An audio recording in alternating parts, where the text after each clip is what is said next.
Hey folks, welcome back to the Guitar Files and the next video in my beginner guitar series.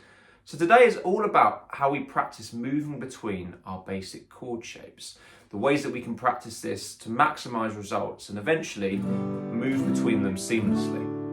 So if you haven't already, I'd recommend watching my previous videos in this series, which talk about the basic major and minor chord shapes that you need to know on the guitar. Once you have those under your fingers, then you can come back here and look into how we actually move between them quickly.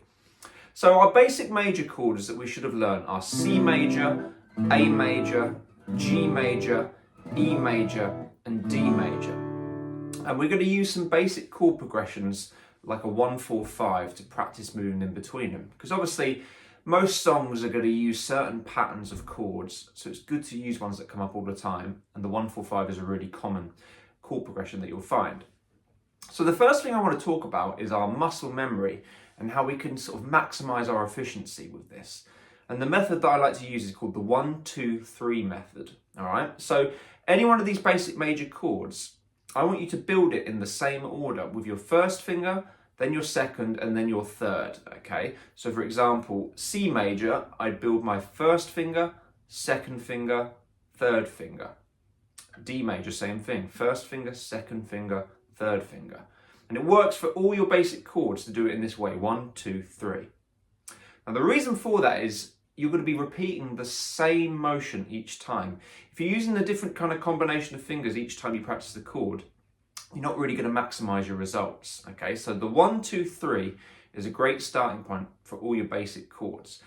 That means when you need to move between a chord quickly, you're going to have a method to do that. So when you go from A, for example, to D, I'm going to go 1, 2, 3. Okay, and then when I go to E, I'm going to go 1, 2, 3. All right, so it's going to reinforce that muscle memory to get the maximum results that you want. Okay, so let's take some of these progressions. Let's do a 1-4-5 in the key of A, which will be A major, D major, E major. So you notice when I played that, it was always 1, 2, 3. Once you practice this enough, the fingers almost become simultaneous, but the 1-2-3 method is still there. Okay, so A major, D major, E major. Another progression we can do this with would be in the key of G. So we'd have G major, 1, 2, 3, C major, 1, 2, 3, and D major, 1, 2, 3. And our third progression we're going to look at for now is going to be D major, and then our 4 chord in the key of D is G, and our 5 chord is A. And then back to D. So for all of these, I'm using the 1-2-3 method. Okay. Now, I'd recommend starting practicing that now. And to begin with, obviously, we use our eyes to kind of orientate ourselves on the guitar. We look at our fingers, make sure we're getting the right strings. But what I want you to start doing sooner rather than later is trying to practice with your eyes closed. Okay. So see if you can make your chords and visualize the shape in your head. Okay, try and picture it. This is going to really internalize the chord shapes. Okay, so obviously our eyes are useful when we're first getting comfortable with the instrument, but we want to start to internalize these chord shapes so we can picture them. That's going to speed up the process even more. So all your basic chord shapes, 1, 2, 3, 1, 2, 3, 1, 2, 3, 1, 2, 3, 1, 2, 3. I can do that with all those shapes, and I could just sort of instinctively know where the strings are. This is obviously after lots of practice, right? But if you start visualizing quite early on, it's going to have great results. You're going to get there much sooner with your chord movements, okay? So that's my second tip, is to visualize, all right? So you've got your muscle memory, but then you're using your visual memory to try and picture these shapes and further your understanding with each chord, okay? So they're the methods that I'd start to use to begin with, okay? Then after a while, the next thing you want to try and do is start to play with a pulse, which is going to force you to start thinking about moving quickly between your chords. So a 1-4-5 progression in the key of D. So our chords are D, G, and A. So what you can do at home is set a tempo on a metronome, roughly something around 60 or 70 beats per minute, which is going to give you a steady, reasonably slow tempo. And to begin with, you can try and strum a chord on the beat and let 4 clicks go by and then try and play the next chord. Something like this. 1, 2, 3, 4. So I strum D, 2, start to move to G, 2, 3, move to A, 1, 2, 3, move to D, 2, 3, 4.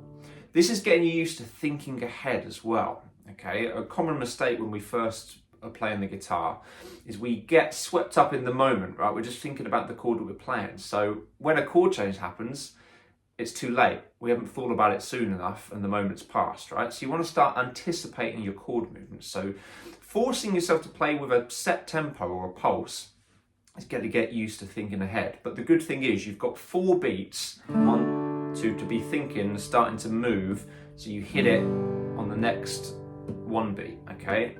1, 2, 3, 4, 1. So once you feel like you're getting kind of comfortable with that, you can start to make things a bit more difficult. You can try and play each chord every 2 beats of the bar. So I'd go like 2 beats, 2 and then another, and then move to G, 1, 2, 1, 2, move to A, 1, 2, 1, 2, 1, 2, 1, 2. So I've got less thinking time now because I'm strumming every 2 beats.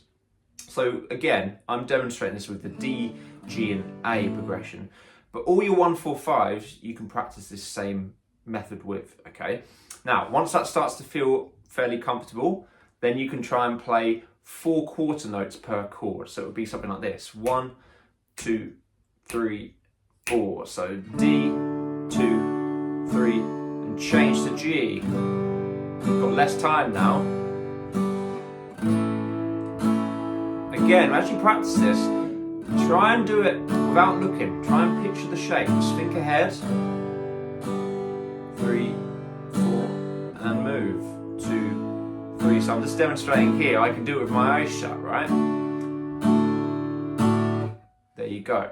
So that is forcing you to kind of think really quickly because you've only got 1 beat effectively on beat 4 before you move to the next chord. So you're anticipating the change and you're forcing your fingers to move quickly. It takes a while to get used to this. This isn't going to happen overnight, all right? But if you can try and keep the pulse going, so this is why a metronome is so brilliant, right? Because you can keep that on and that isn't going to slow down. When you play just with your own set pulse, it's very easy to kind of give yourself a bit more time. Metronome is much more unforgiving, okay? That's why I'd recommend using a metronome.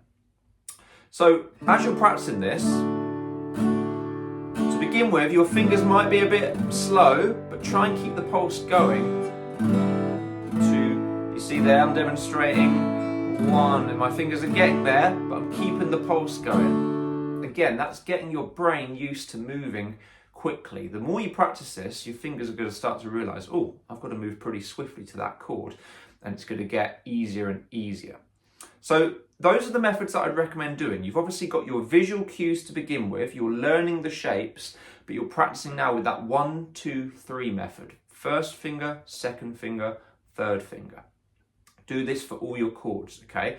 Then you can try and visualize the chords, picture the shapes, or try and feel them in your fingers. Like here, I'm just hovering, but I'm imagining each chord shape and how it feels in my hand, and then I can bring it onto the guitar. That's going to further your understanding. You're going to get a deeper connection with each chord. Once you start to feel that's getting a bit more solid, then you bring the metronome in, and you start by playing a 4-beat chord, 3, and then moving, etc. Then you halve it to 2 beats, 1, 2, 1, 2, etc. And then finally you do quarter notes, 1 beat, 2, 3, 4, and change. So that's going to be your method, okay? Now, if you want to integrate some minor chords into this as well, then a chord sequence that you can use, which is really popular, is what we call a 1, 6, 4, 5 progression.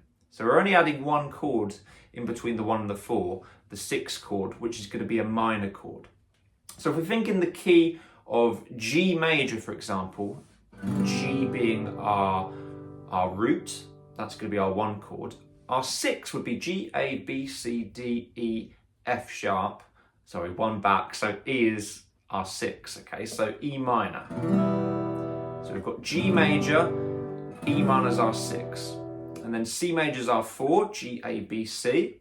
And our 5, G, A, B, C, D, is D. So we have G major, E minor, C, D. And you can do exactly the same process. You can do the visualizing and then using the metronome and gradually halving and then halving again how much time you have between each chord. So that would be in the key of G. Then in other keys, if it was in the key of C, it would be C major, A minor. Then you'd have to use an F chord, okay? So F would be 1, 2, 3. So index finger B1, middle finger G2, ring finger D3, F major, and then G major would be my 5 chord. So in the key of C, it's C major, A minor, F major, G major. That's 2 examples you can use, all right? One more you could do in the key of D major. D major is my 1. B minor is my 6, okay? So this might be a new chord, but this one would be index finger, middle finger on B3, ring finger on D4, and then little finger on G4. So this one actually you'd have to do 1, 2, 3, 4. I'd use 4 fingers in that order. That would be my 6 chord. G major would be my 4 chord, and then A major would be my 5 chord. D major, B minor, G major, A major. So that's going to integrate some of your minor chord shapes into this idea, all right? So we're adding the 6, so we're going 1, 6, 4, 5, and that's our new progression. But the method's still the same. Muscle memory, 1, 2, 3. Shut your eyes, visualize the chords, get comfortable with making those chords without looking at your fingers or the strings. Then bring the metronome into it. That's your step-by-step guide to work on your chord changes. So I hope this video is useful. As always, leave a comment below, like and subscribe to my channel, and I will see you again very soon for my next video. Take care, guys.